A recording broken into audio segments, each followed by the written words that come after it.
Ok, l'épuisement scolaire. Beaucoup le vivent et malheureusement, très peu en parlent. Ce phénomène, je l'ai moi-même vécu. Je pourrais l'expliquer dans un contenu spécialement dédié à ça. Mais pour faire court, j'avais du mal à m'organiser et ça m'a confronté à une charge de travail qui paraissait comme une montagne infranchissable. Et ça m'a véritablement démotivé. Ça faisait que j'avais plus du tout envie de venir en cours, de réviser, de travailler, etc.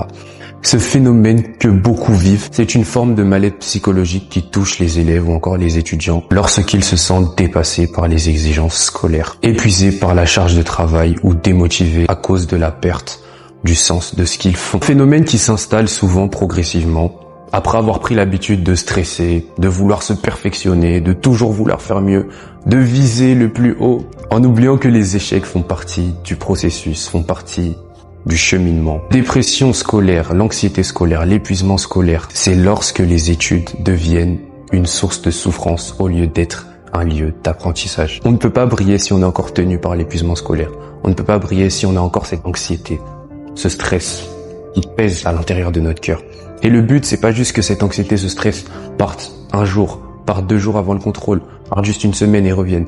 Le but, c'est qu'il lâche totalement et qu'il ne revienne plus jamais. Alors je vais vous partager ici simplement des clés qui m'ont aidé et qui ont aidé beaucoup à sortir de ce phénomène. Je l'ai intitulé la méthode RIA.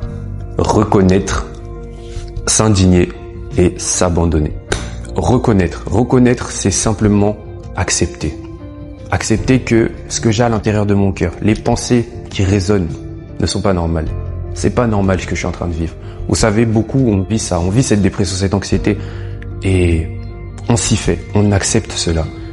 Le plus grand danger, je crois véritablement, c'est de penser que non, moi je suis trop fort, je ne suis pas dépressif, l'anxiété ne peut pas être dans mon cœur, non, moi je suis trop fort. C'est faux, ça peut arriver. Et le point numéro 1, c'est de reconnaître. Reconnaître que j'ai un problème. Je ne peux pas aller chez le médecin et me faire soigner si à l'intérieur de moi, je ne reconnais pas que là, il y a un problème, j'ai une blessure. Donc ça, c'est le point numéro 1. Aussi simple que ça. Reconnaître que j'ai un souci. Reconnaître que la dépression scolaire, l'épuisement scolaire s'est installé à l'intérieur de mon cœur. Le point numéro 2, c'est s'indigner. En fait, face à ces pensées de stress, de découragement, d'abandon, il faut absolument s'indigner. Il faut refuser ces pensées. Il ne faut pas les accepter. C'est ça, c'est une des étapes les plus compliquées.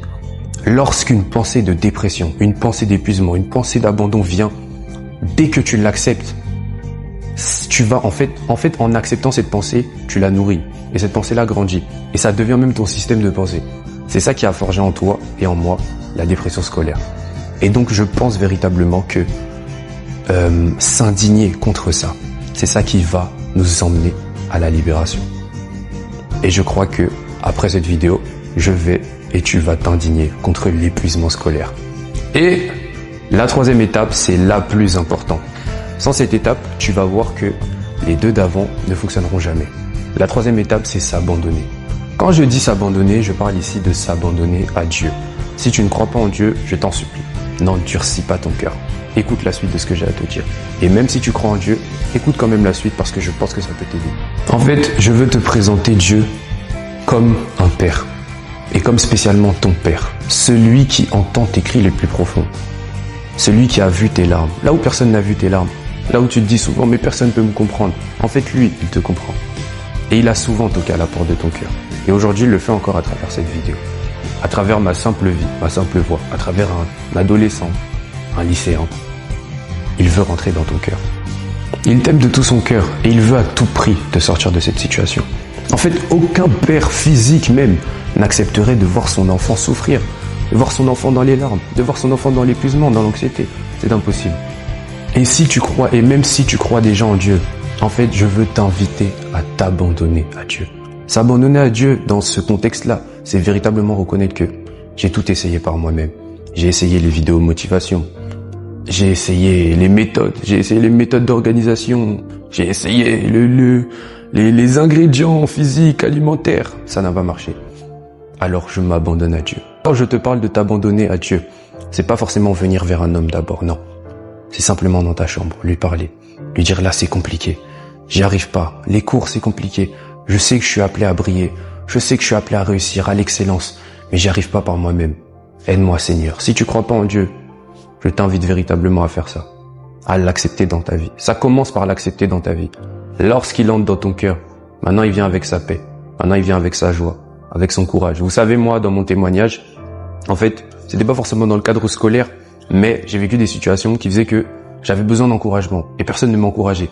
Ni mes parents, ni mes frères, ni mes sœurs. C'était assez compliqué. Et j'étais arrivé à une dimension où maintenant c'était Dieu lui-même qui m'encourageait. J'entendais sa voix. Ce que je vous dis, c'est réel. Je suis un étudiant, un lycéen comme vous. Et j'entendais sa voix. Il me disait, vas-y. Il me disait, vas-y. Comme il a dit à Josué, dans Josué chapitre 1. Fortifie-toi et prends courage. J'entendais cette parole. Avant de démarrer quoi que ce soit, j'entendais ces paroles. Et je crois qu'il veut le faire à travers vous. Et cet amour-là que Dieu te porte, il s'est manifesté à travers la personne de Jésus. Dieu t'a tant aimé qu'il a envoyé son fils Jésus à la croix pour toi. Il est mort pour tes péchés, il est mort pour tes fautes.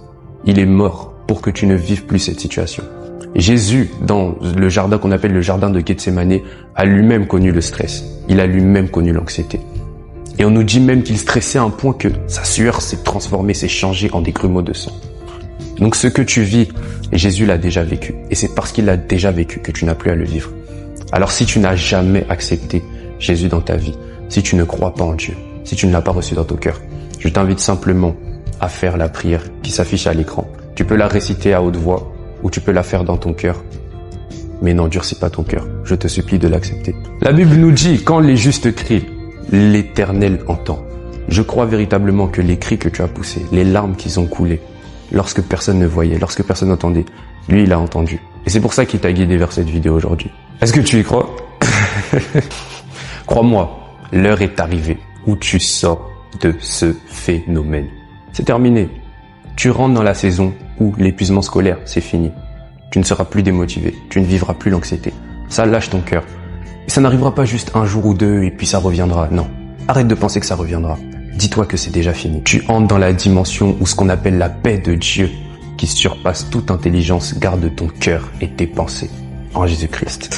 C'est la fin de cette vidéo. Alors si ce podcast t'a fait du bien, n'hésite pas à liker, t'abonner, commenter, partager, afin d'aider un maximum de jeunes, de lycéens, de collégiens, ou même ceux qui sont dans les études supérieures. On aide tout le monde. Glowdesk, c'est pour tout le monde. C'est pour servir la communauté. On est au service de la communauté, c'est ça. Si tu as des questions, interrogations, des témoignages, n'hésite pas à nous envoyer un DM sur notre compte Instagram et bientôt TikTok. J'espère que le compte TikTok sera créé au moment où cette vidéo sera sortie. Et n'hésite pas à prendre rendez-vous avec nous via le calendrier qui est dans toutes les bios. Nous serons ravis et c'est avec plaisir qu'on échangera avec toi. On essaiera de t'aider. Voilà. On est ensemble. À très vite les amis.